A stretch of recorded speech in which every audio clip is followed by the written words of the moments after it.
Hi guys, welcome back to my channel. Thank you so much for watching. What's up? How are you guys doing? So today I'm going to be filming a requested video. I did a poll on Instagram where I said, hey, do you guys want to see a fashion haul of all of the things that I've been just like picking up, or do you want to know as a smaller brand or as a smaller channel how you can work with brands and how you can earn an extra stream of income through working with brands, how you approach brands, all the brand stuff. Like, you know, what do you want to see, and what do y'all think that the people chose? Y'all chose how to work with brands. So I am here to tell you what's worked for me. Again, like, I am not the biggest brand on, well, I'm not the biggest channel on YouTube, but I do have some experience and just like a little rundown through being on YouTube and being like an influencer, so to speak. I have been able to work with like so many dope brands, so many dope companies, so many like really great things that my channel has just opened the door for. And I think that it can be intimidating when you see a lot sometimes influencers who have millions on millions of followers, and you're like, how can I even compete? How can I even compare? How can I even get in there? But the thing about it is there is a market for us. There is a market for smaller channels, for smaller influencers, and no, that's not where you want to stay. Of course, you want to continue to grow, and you want to, you know, get to the point where you are having millions of followers and you are, you know, the go-to for a lot of things, but you got to start somewhere. So in my experience, I've worked with American Eagle Airy, I've worked with Nude Sticks, I've worked with Volatin Beauty at Sephora, I've collaborated with, oh my goodness, I'm like running dry, Akira, which is a Chicago staple. I've worked with the Virgin Hotel. Man, I know that there's a lot that I'm forgetting, but nonetheless, Scentbird, oh my goodness, Hush Cosmetics, I can't even, but just a lot over the span of this 2 years. And it's a really great way to, again, just network and get your face out there, make extra money, meet new people, travel to new places. There are so many great things that come out of being like an influencer. And because this is such a new job market, like it's a relatively new thing, I mean, I think that it's developing as we go. Like, I think that there is no like right or wrong way to do it. It's just like developing as we go. So, you know, you have your fitness gurus, you have your beauty influencers, you have your, you know, mom bloggers, you have plus size, you know, a market for plus. There is a market for everything. Natural hair girls, curly hair girls, like, you know, dark skin girl. Like, there is a influencer market for just about everything, it seems like. And that's great, because if this truly is something that you're interested in and that you're passionate in and you want to, you know, go the distance, there is a place for you. There is a seat at the table for you.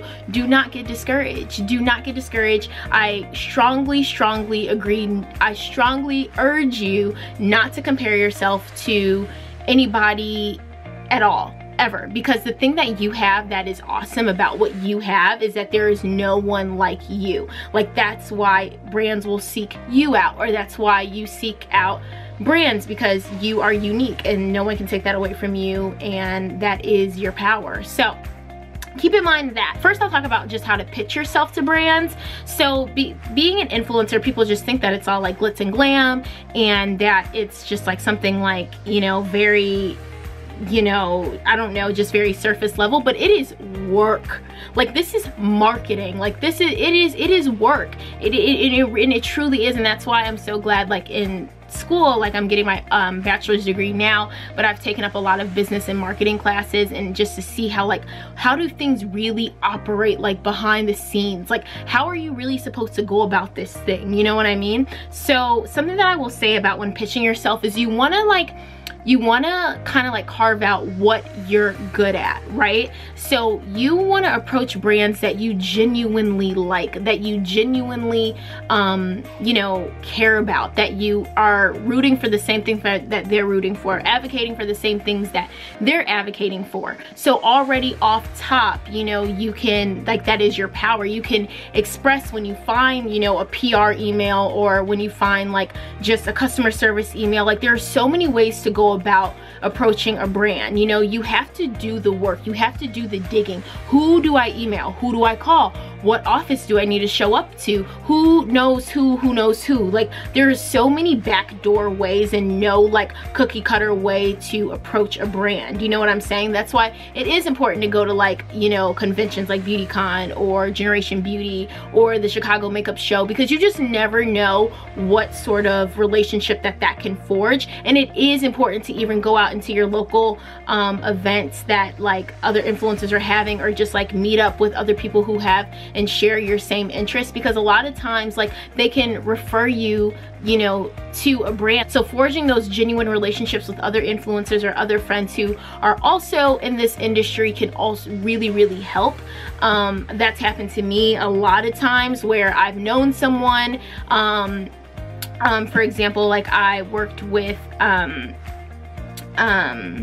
oh my goodness, the American Beauty Show on the Lifetime Network, and that only happened because I had a girlfriend who worked there. Like, it's just so important to network as well. So apart from just pitching yourself, is also just like getting integrated in the community as well. So when you're pitching yourself, going back to that, you just want to, you know, carve out why you want to work with this brand. What do you bring to the table? What makes you special? What is something that you possess that they can't get from anyone else?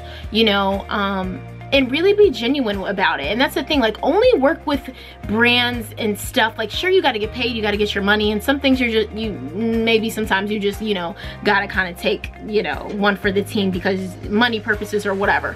But like, 98% of the time you should really be like doing stuff that you advocate for, because you are an influencer. People are buying into what you're saying. So if you genuinely love something, you want that to come through for your audience. You're building up a sense of trust, and these brands also are trusting you to give your honest opinion and really believe that you also believe in what they're advocating for, what their brand represents, or, you know, whatever that looks like. So first thing is, you want to be honest. Like, you want to be honest about the brands that like you're working for, and not just, I just want to work for a brand. Because if you're just doing this to like, I just want to show off, or I think that this will look cool, it's not gonna last long. Like, people can like, you know, weed through phoniness, you know what I'm saying? So just like, be real. Like, just be real, you know? So another thing is, you want to have a media kit. So a media kit will outline, like,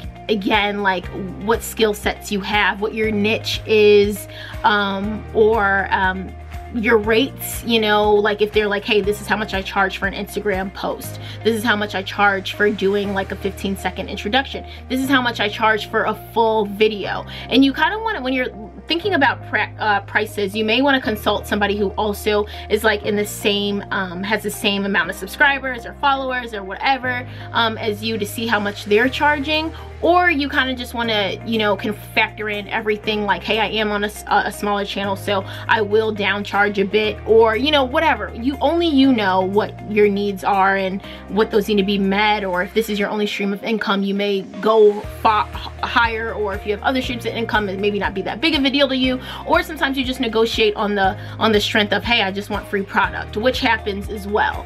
You know, I've worked with a lot of like fashion companies where sometimes I'm not always getting paid, but I am getting free product, I am getting free clothes, I am getting, you know, and like a continuous shipment of wigs, like whatever, you know, whatever that looks like.